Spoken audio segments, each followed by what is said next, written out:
À la une ce soir, fervente du projet de troisième lien, Marie-Josée Morancy sera candidate dans Charlesbourg. Évidemment, c'est un dossier que je vais continuer à suivre, mais l'important, c'est qu'il faut retenir que là, je vais représenter les gens de Charlesbourg.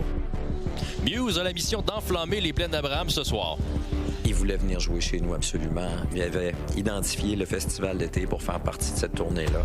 On a embarqué à pieds joints sans réserve. Et on se prépare à la finale de la Coupe du Monde qui va opposer l'Argentine à l'Espagne. Il est 17h, voici votre Nouveau Info.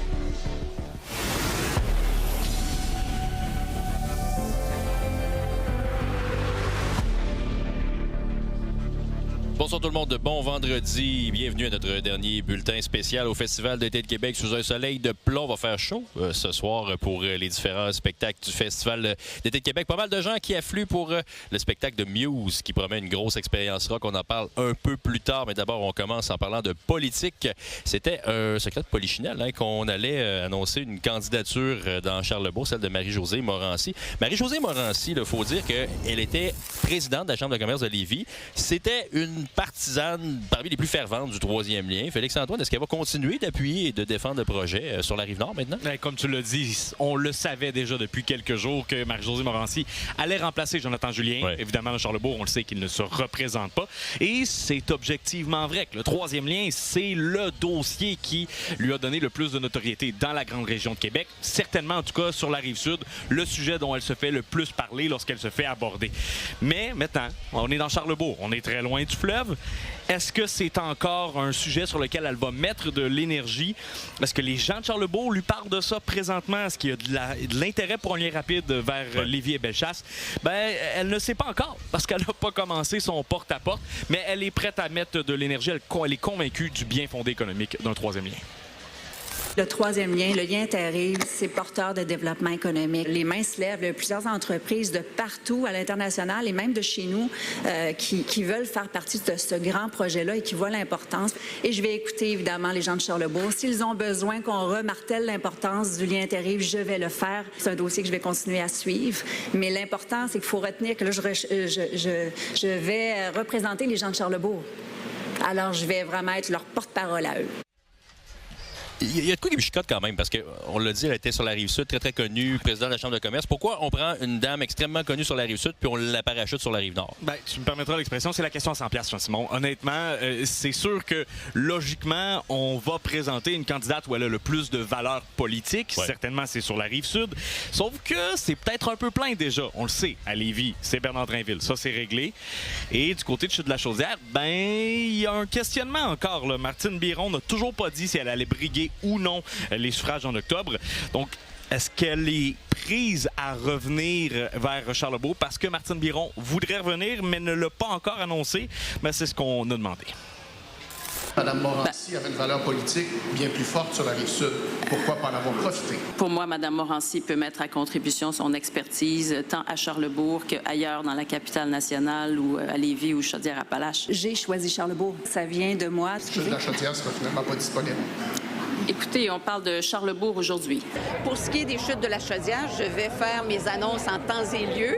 Et c'est pas le temps, c'est pas le lieu. Là, c'est la journée de Marie-Josée.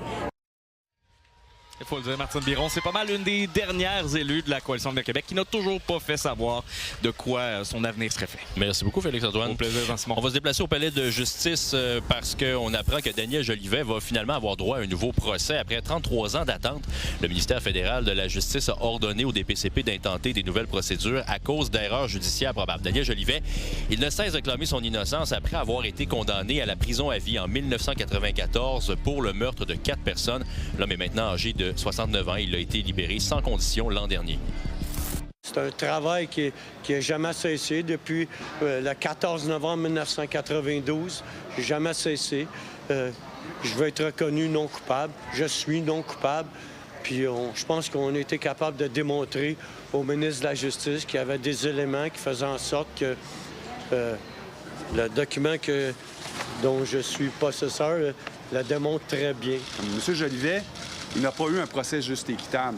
S'il avait eu un procès juste et équitable, le jury aurait peut-être prononcé un verdict d'acquittement. C'est ce qu'il veut entendre. On reste sur la scène judiciaire. Dominique Laroche expose à une peine de 12 ans de prison. C'est ce que réclame la couronne qui affirme que l'ancien skieur acrobatique continue de nier et de minimiser sa responsabilité. Il a été reconnu coupable de crimes sexuels sur une adolescente. La défense considère de son côté que 4 à 5 ans de détention, ce serait adéquat. Son client aurait cheminé en reconnaissant aujourd'hui une relation inappropriée avec la victime qui, je vous rappelle, avait 13 ans à l'époque. La juge va rendre sa décision au mois de septembre. La frappe antidrogue, plus tôt cette semaine, sur le site de l'ancienne entreprise Métal Beauport a mené à 3 arrestations. L'opération policière du SPVM qui visait les motards criminalisés s'est tenue aussi dans des appartements, autant à Laval qu'à Montréal. Ça a permis de saisir 1 kg de cocaïne, 3 kg de cristal meth, environ 200 000 comprimés de méthamphétamine quand même, en plus de dilodide et de MDMA. Et 50 ans jour pour jour après l'ouverture des Jeux olympiques à Montréal, l'intérieur du stade va être rénové. Québec a donné le feu vert au projet de modernisation de l'enceinte. Un terrain rectangulaire va être aménagé pour servir autant au football qu'au soccer. Les sièges vont aussi être rapprochés. Le montant des travaux n'a pas encore été dévoilé à cause des appels d'offres qui sont en cours. Le chantier devrait être terminé à temps pour la réouverture du stade dans 2 ans.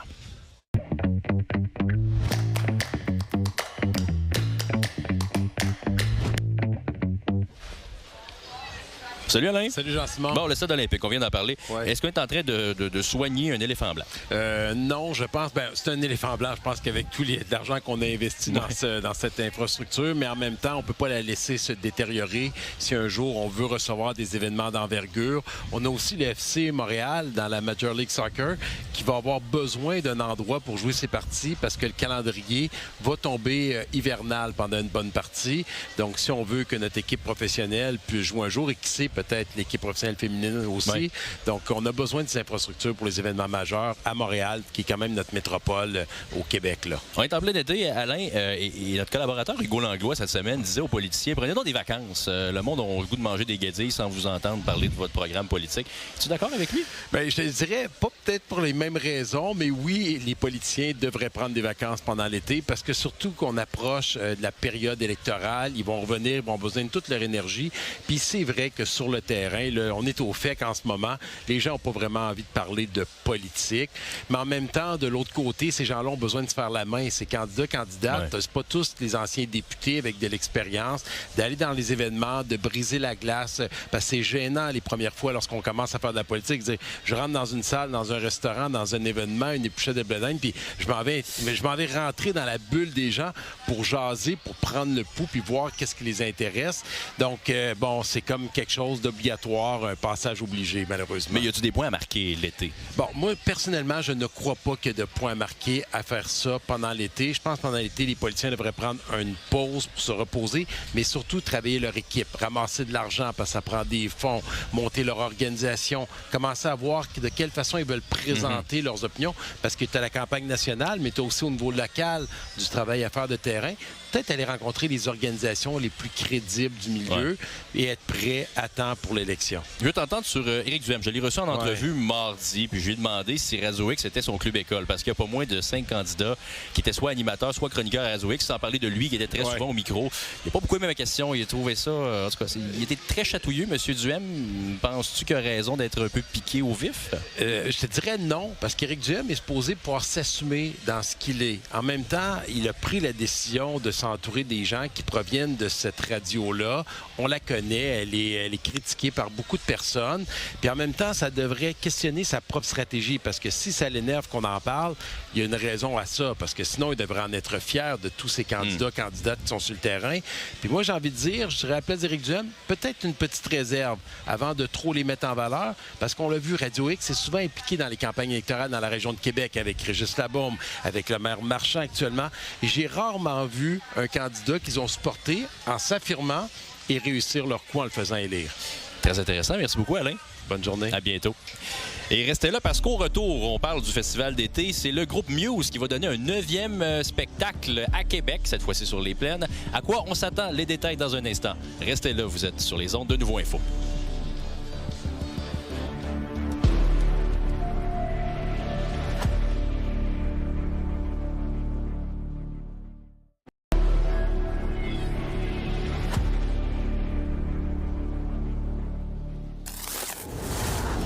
De plus en plus de monde sur Grande Allée à l'approche du spectacle. Ça pourrait être le plus gros spectacle du FEC avec une énorme foule sur les plaines. Muse qui débarque avec une réputation d'en mettre plein la vue et un grand amour pour la ville de Québec.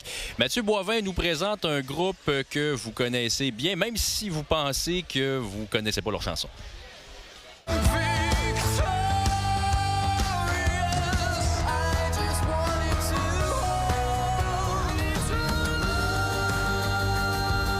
Ce soir, spectacle de Muse, est-ce que c'est le plus gros spectacle de l'édition 2026?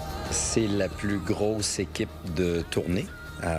C'est un spectacle ambitieux. C'est certainement un candidat à ce trophée. C'est quoi comme groupe dans l'univers musical? On est dans le rock, qui est un rock qui a des racines autour du rock progressif, mais quelque chose de très, très actuel aussi.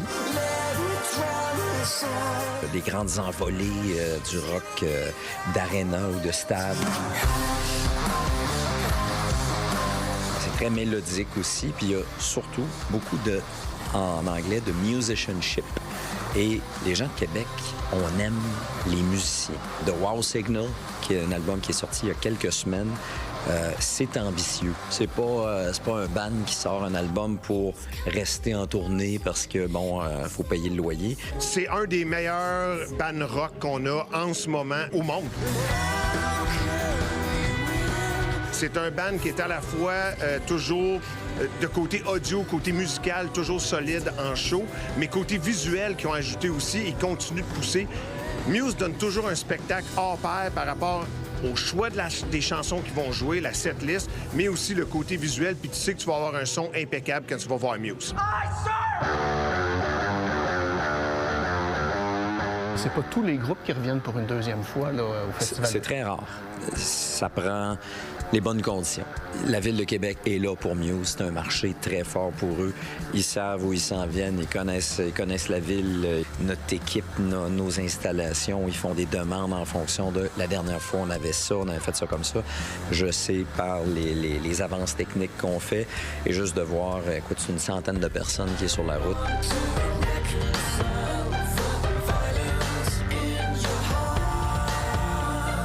Est-ce que vous pouvez nous donner un petit advance de ce qu'on peut espérer? Pas vraiment sans brûler de punch. On aime les laisser aller avec ça. C'est toujours plus intéressant de voir les gens faire... La première fois que moi j'ai vu les gars de Muse en show, c'était pas dans une salle de spectacle, c'était pas en festival, c'était pas dans un auditorium, c'était sur le plancher, dans les studios de Musique Plus. Les gars sont débarqués avec autant d'équipements que jouer, mettons, le Capitole ici à Québec. Le volume n'était pas à 10, là, si ça c'est le maximum, il était à 12. Pendant la prestation de Muse, je suis sorti à l'extérieur, j'ai traversé la rue Sainte-Catherine, je suis rentré dans le pub qu'il y avait en face et la porte était fermée et je comprenais les paroles de ce que Matt Bellamy chantait dans les studios de Musique Plus. C'est à ce point-là que c'était fort le volume.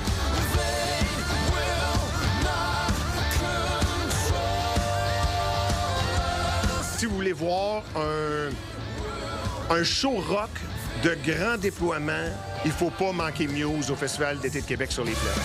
Il reste plus qu'à se souhaiter une météo parfaite. Ce sera parfait.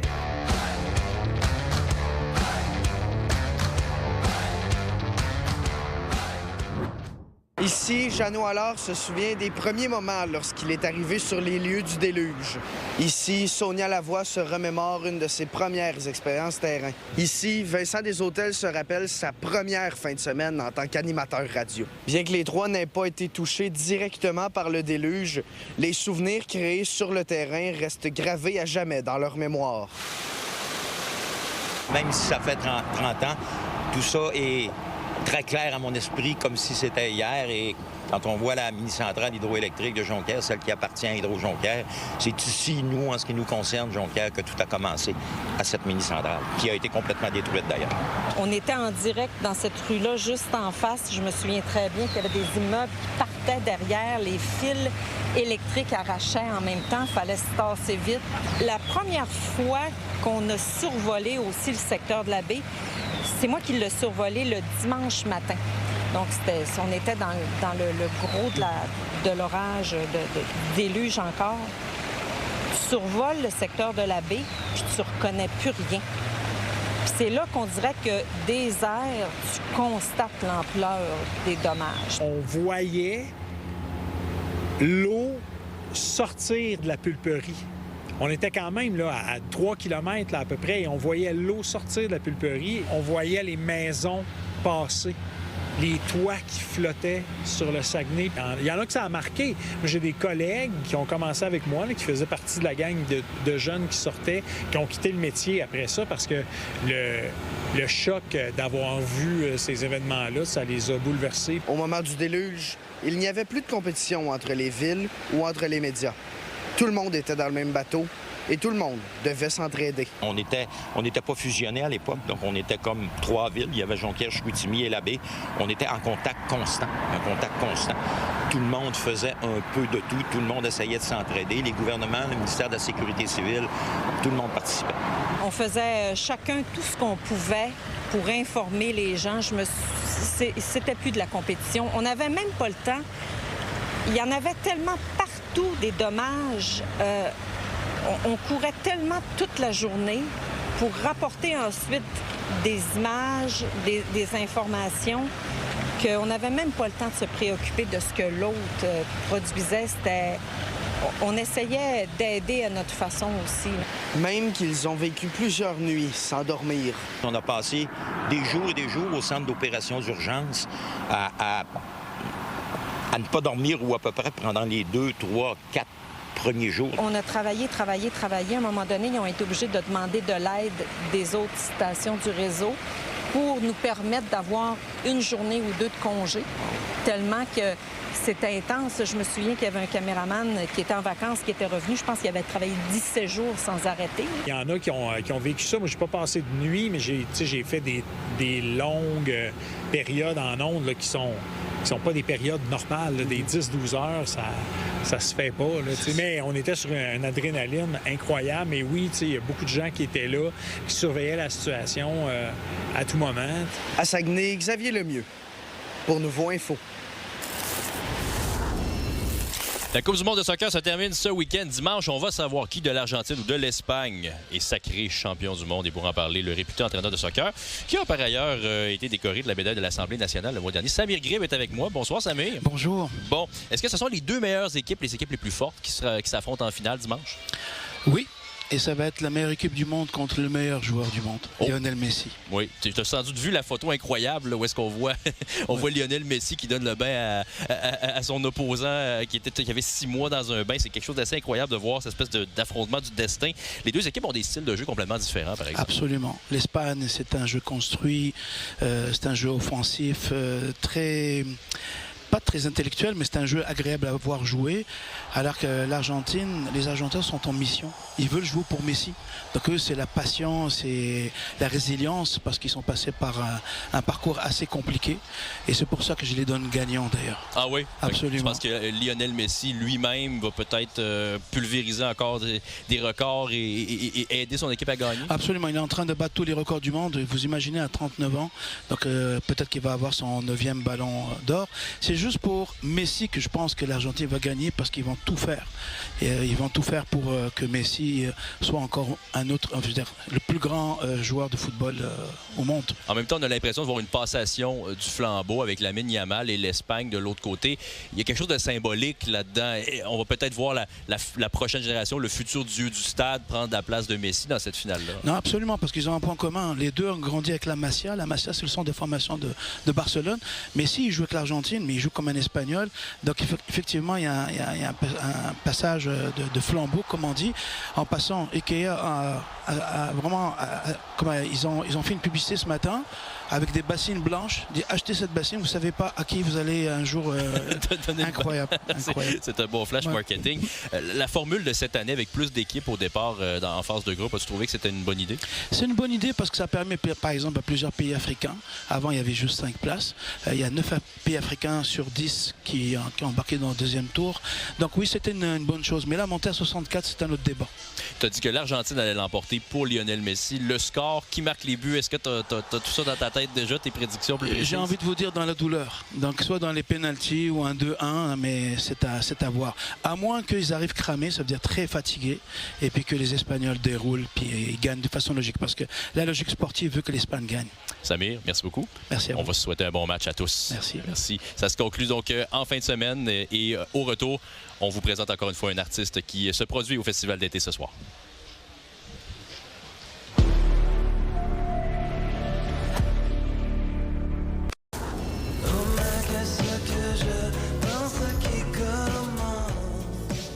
Je suis là d'aller parler à un artiste qui va se produire au Festival d'été. Seb, t'es avec Antoine Corriveau, un auteur, compositeur et interprète montréalais. Oui, qui sera en tête d'affiche du côté de la scène Crave, qui est gratuite, je vous le rappelle, c'est à Place Douville. Antoine Corriveau, certains l'ont connu au milieu des années 2000 comme BDiste, est arrivé un peu plus sur le tard dans la vingtaine, la musique. Tu sembles être un artiste multidisciplinaire. D'où te vient ton désir de transférer vers la musique? J'ai commencé la musique avec quelqu'un, puis quand j'étais plus jeune, je pensais vraiment à rester dans la BD, mais la musique, elle a juste pris le dessus, elle a take over. Là, moi, j'ai pas choisi. j'ai juste eu plus de fun, je pense. La BD, c'est quand même très exigeant, puis j'étais trop paresseux, je pense. On te sait quand même coloré et très inspiré avec la musique. Ceux qui te connaissent depuis ton premier album, t'en as maintenant 4. C'était plus folk rock, puis là, on est rendu dans quelque chose qui emprunte un peu les conventions du hip-hop sur le plus récent, Oiseaux de nuit. Ça veut dire quoi, ça, exactement? Ça se concrétise comment? Il y avait l'idée de sampler de la musique, d'échantillonner de la musique pour composer mes chansons. Puis je pense, aussi, les textes sont longs. J'écoutais beaucoup de genre de Kendrick Lamar, puis j'avais envie de longs textes, mais pas nécessairement de longues chansons, parce que le texte est long, juste de pouvoir fait qu'il fallait faire un travail sur la livraison du texte, livrer beaucoup d'affaires en peu de temps, mettons. Fait que ça allait jouer un peu dans ces zones-là. Et rapidement, en 15 secondes, ce soir, tête d'affiche, c'est pas mal le dernier spectacle de la tournée Oiseaux de nuit. À quoi les gens peuvent s'attendre? Qu'est-ce que tu leur réserves? C'est vraiment une chose super. On est 6 sur scène. C'est vraiment un gros band. Puis c'est un show où il n'y a pas beaucoup de temps mort, en fait. Donc c'est très énergique. Il n'y a pas de chansons très smooth. À ne pas manquer, 20h45, c'est gratuit, on vous le rappelle. Merci. Merci Seb et merci à vous de nous avoir accompagnés toute la semaine en direct du FEC. Je veux aussi remercier toute l'équipe. Yannick, Steve, Sébastien, Jérôme, Adriana, Catherine, Mathieu. Vous les voyez pas, mais ils sont essentiels pour qu'il y ait une émission extérieure de la sorte. Je vous souhaite un excellent week-end, une excellente fin de festival d'été. On se donne rendez-vous lundi au retour dans la formule traditionnelle de Nouveau Info Québec. Merci d'avoir été là. Passez un bon week-end. À bientôt.